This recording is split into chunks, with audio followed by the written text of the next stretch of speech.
You spill a drink at work or miss a deadline, and before anyone else can react, that ruthless inner voice tears you apart.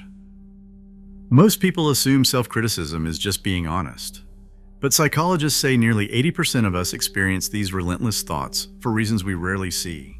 What if your harsh self-talk is not the truth, but a strategy? Alfred Adler believed the inner critic is less about facts and more about control, safety, and a hidden sense of inferiority. If self-criticism feels like reality, why does it keep showing up, and what is it actually protecting you from? Every theory has its own vocabulary, and Alfred Adler's psychology is no exception. 4 terms shape how he explains self-criticism: inferiority feelings, private logic, safeguarding, and social interest. Inferiority feelings start early.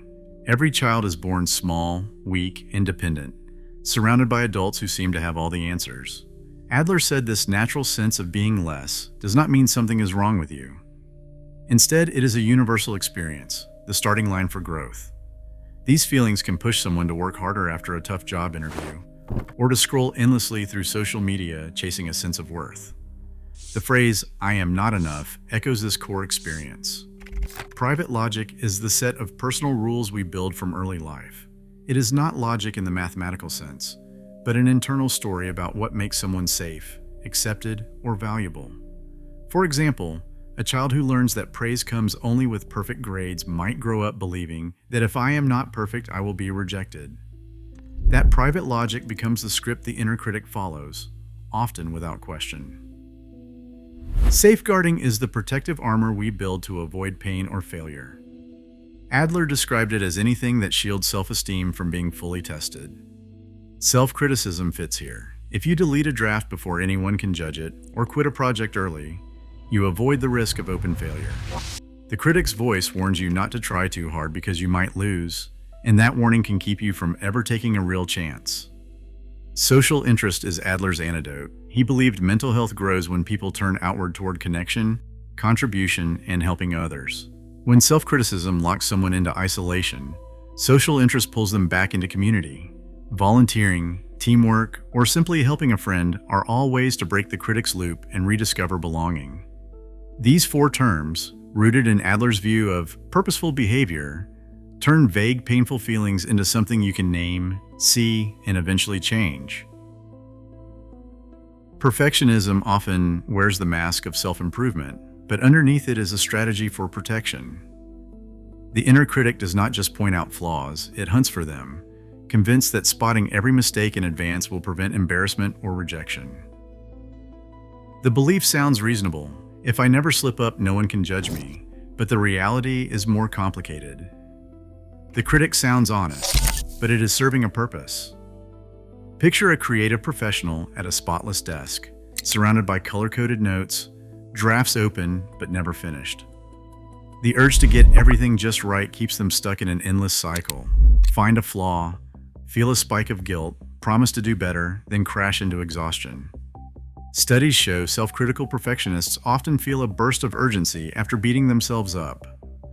Heart rate climbs, motivation surges, and for a moment it feels like real progress. That momentum fades quickly, replaced by fatigue and avoidance. The project sits untouched, and the pattern begins again. This loop of guilt, urgency, burnout, and avoidance does more than waste time. It drains confidence. Research in clinical psychology confirms that self-critical perfectionism increases the risk of procrastination and burnout. The critic claims to help, but it is managing shame, not performance. For many, this pattern becomes so familiar it feels like the only way forward. An artist in their 30s described it this way: "If I punish myself first, I cannot be blindsided by failure." It is like always bracing for impact. The payoff is an illusion of control and safety, and the cost is constant tension and missed opportunities. The inner critic persists not because it is right, but because in the short term it offers relief from the deeper fear of not being enough. Over time, the loop tightens, and the critic's promise of protection keeps real progress out of reach. A graduate student stares at a half-written email, paralyzed by the thought that if they say the wrong thing, they will look foolish. The memory of a childhood spelling bee comes back, one missed letter, a room full of laughter, and a quiet promise never to risk that kind of embarrassment again. In Adlerian psychology, these early moments are not just stories from the past. They become the blueprint for a private logic, a set of rules built to avoid pain and to secure belonging. A therapist might ask what you learned to believe about yourself in that moment. The answer is rarely about the spelling mistake. It is about the rule that formed: if I'm not perfect, I will be rejected. Private logic grows quietly, shaped by schoolyard hierarchies, sibling rivalries, or the way approval was given or withheld at home. For some people, the belief becomes that being impressive is the only way to be safe. For others, the conviction is that relaxing means falling behind. These rules turn into invisible directors, guiding choices and fueling the critic's warnings. The inner voice does not attack at random. It is loyal to the old scripts, always scanning for threats to a fragile sense of worth. When self-criticism spikes, it is often protecting you from one of 5 avoidances: fear of failure, fear of judgment, conflict, vulnerability, or needing to ask for help. Each avoidance operates as a shield. If you expect the worst, disappointment cannot catch you off guard. If you do not try, you cannot lose. If you keep quiet, you cannot be challenged. If you never show weakness, you cannot be hurt. If you never reach out, you cannot be rejected. These patterns are not proof of brokenness. They are evidence of a creative mind working overtime to protect itself. The real question is not what is wrong with me, but what purpose is my self-criticism serving right now? Social comparison is one of the fastest triggers for self-criticism. A quick scroll through social feeds, a glance at someone else's progress, or a performance review at work can all ignite the critic's voice. Clinical research shows these moments spike feelings of inferiority and set off a chain reaction: urgency, guilt, and then avoidance. For many, the critic's warnings sound like protection. If you expect the worst, disappointment will not hurt as much. But this strategy keeps you isolated, locked in an endless loop of self-measurement. Adler's answer is rooted in action. Instead of staying trapped in private logic, he encouraged a shift toward contribution. The first step is to catch your critic in the moment it appears. Notice the trigger. Maybe it is seeing a friend's promotion or reading about someone else's perfect morning routine. Then use a simple encouragement script. I am having the thought that. Name the critic's message. For example, I am falling behind, or I will never measure up.